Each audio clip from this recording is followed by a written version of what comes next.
तो पुण्यात्मा, यह परीक्षा थी परमात्मा की कि मेरे बच्चे मुझे कितना पहचान सके हैं। क्योंकि 1994 से लेकर 2006 में युकांड हुआ था। 1994 से लेकर 2006 तक 12 वर्ष लगभग हो गए। इन 12 वर्षों के अंदर परमात्मा ने ये देखना था कि ये बच्चे मुझे कितना पहचान चुके हैं। क्योंकि आज से 600 वर्ष पहले परमात्मा ने एक परीक्षा की थी।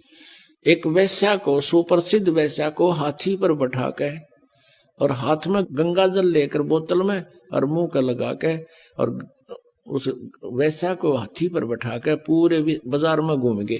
जब 64 लाख शेष हो गए थे परमात्मा के, तो परमेश्वर कबीर जी ने देखना चाहा था कि ये मुझसे कुछ परिचित भी हैं या सुख ही नहीं मिल रहे हैं इसलिए मुझे भगवान मान रहे।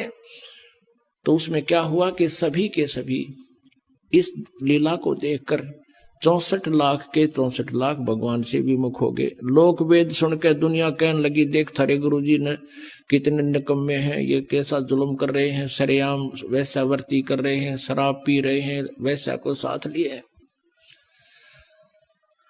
अब वो मूर्ख थे। परमात्मा कहा करते रहे, निकम्मियों, जब तुम्हें सुख होते थे, थारे दुख दूर होते थे, तुम्हारी जुबान का थूक सूख जाता था, मेरी महिमा गाते गाते जनता के सामने भगवान आए हैं, हम ऐसे दुखी थे, ऐसे दुखी थे, सुखी कर दिए। और आज मैं इतना गंदा हो गया कि शराब भी पीऊं और वैश्यावर्ती भी करूं, तुम्हारी इतनी बुद्धि भी काम नहीं करी, जाओ पड़ो बाढ़ में। यही देखना चाहो थे परमात्मा। तो पुण्यात्मा, आज उससे भी बुरे आरोप हम पर लगाए, लेकिन मेरे बच्चा एक भी टस से मस नहीं हुआ, क्योंकि ये परिचित हो चुके थे भगवान से।